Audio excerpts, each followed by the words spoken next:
Global stock markets weakened overnight on further evidence that interest rates might stay higher for longer. Oil hit its highest price since October last year on fears around global supply. And Australian house prices continue their march upwards. That's coming up in our 5 Things in 5 Minutes. And then in our bonus deep dive interview, ANZ Head of G3 Economics, Brian Martin, says the US Federal Reserve and the European Central Bank won't want real interest rates to rise as inflation falls. Real rates have shot up as inflation has come down. And we think one of the key reasons behind rate cuts is, again, to unwind some of that rise in real interest rates that could really keep the economy from recovering. But first, in 5 and 5 with ANZ.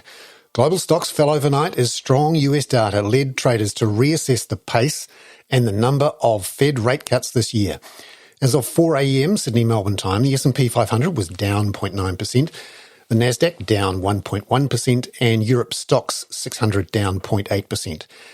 The US 10-year Treasury yield hit its highest level in 2024, above 4.4%, while bond yields also rose in Europe. Brent crude briefly rose over $89 a barrel on supply fears. That's its highest since October. The Aussie dollar trading up 0.35% at 65.11 US cents, and the Kiwi up 0.2% at 59.62 US cents. In the US, stronger factory orders led expectations that interest rates will stay higher for longer. Brian Martin says markets were later calmed as the data showed a ratio of job openings to unemployed people actually eased in February. It's a sign of labour market rebalancing. But remarks from the president of the Cleveland Fed, Loretta Mester, then indicated an early cut is not on the cards. She indicated that from her perspective, May is not a runner for a rate cut, and that the risk to getting policy right is that if you go too early, you might actually get it wrong. So I think she would prefer to wait for more rather than less data.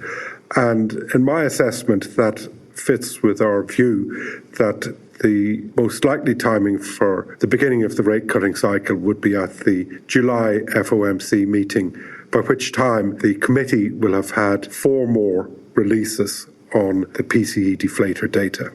Number 2, Australian house prices continue to rise in March, with CoreLogic data showing a 0.6% lift in the month to take prices 9.7% above where they were a year ago.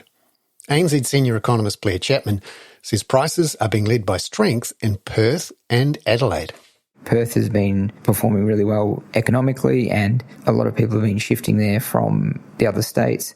And it really is sort of the labour market that's performing the best over the last year as well. So a lot of demand as people shift to Perth from other states, and also they're benefiting from international migration as well. And then Adelaide is a similar story where it's just been performing a bit better than it has historically. Number 3, the Reserve Bank of Australia board did not discuss the option of a rate hike for the first time since early 2023 when it met last month. That's according to the minutes out yesterday. ANZ senior economist Catherine Birch says despite that, the board maintained a mild hawkish bias, with ongoing concerns around sticky services inflation and productivity growth. The board expressed some concern in these minutes that productivity growth may not pick up to the extent required for stronger wage growth to be consistent with target inflation. And they, in fact, considered the implications for monetary policy if productivity growth did not pick up as assumed. So on the face of it, that suggests that, the door is not completely shut to further tightening. Number 4, the pace of decline in the ANZ Indeed monthly job ads series slowed to 1% in March.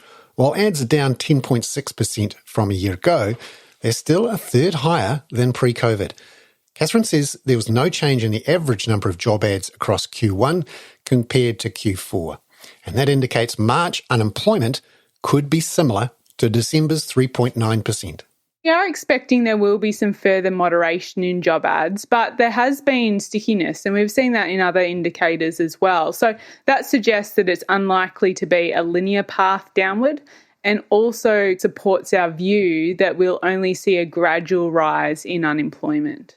Number 5, annual CPI inflation in Korea remained steady at 3.1% in March. It was a touch ahead of expectations. ANZ economist Crystal Tan says core inflation eased to 2.4% and looks likely to settle around the 2% mark in the second half of the year. The big picture is that the last mile to the 2% inflation target is going to be bumpy, and coupled with the recent tick up in inflation expectations, the Bank of Korea is going to remain cautious against a quick easing pivot. So our base case is still for the first cut to materialize only in the third quarter this year. Crystal Tan there. Now, in the second part of our bonus deep dive interview on the outlook for global rates over the course of this year, ANZ Head of G3 Economics, Brian Martin, explains why the US Federal Reserve and the European Central Bank won't want real interest rates to rise as inflation falls. Now, one of the things that's going to be happening this year as the headline inflation rate falls and official interest rates don't fall by as much is that there's going to be, in some cases, an increase in the real interest rate being charged by the central banks. How do you think in the United States that real interest rate might go and whether it actually falls? Our view is that the FOMC is very conscious that real interest rates will be ticking higher as the year-on-year rates of inflation fall. So we think they really want to avoid a stealth tightening in monetary policy with real interest rates rising by them doing nothing. So our view is that in order to avoid tipping the economy into an unnecessary recession, but also without unnecessarily easing monetary policy too much, that they will cut the target for Fed funds by 100 basis points this year. We think a similar logic applies to the ECB. Real rates have shot up as inflation has come down. And we think one of the key reasons behind rate cuts is, again, to unwind some of that rise in real interest rates that could really keep the economy from recovering. And therefore, we're expecting 125 basis points of rate cuts from the ECB this year. So all of that suggests that the US economy is humming along at a faster rate than elsewhere. Is that rate too fast? Is it above potential? Is there a risk it's going to create inflation? It is above potential at the moment, but only just above potential. In the second half of last year, it was materially above potential. The latest nowcasts for GDP are putting it just above 2%, and potential growth in the economy is 1.8%.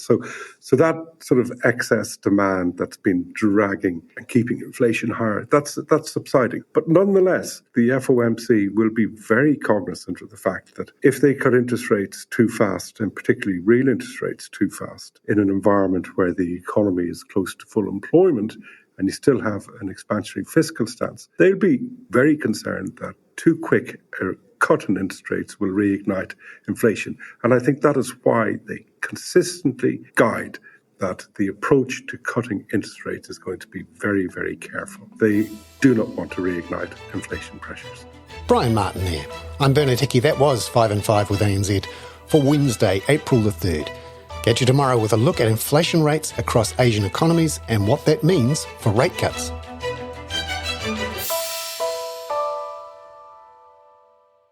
This podcast contains general information only, not investment advice. You should obtain advice for your personal circumstances before making any investment decisions. Please view the podcast disclaimer available via your media player or email.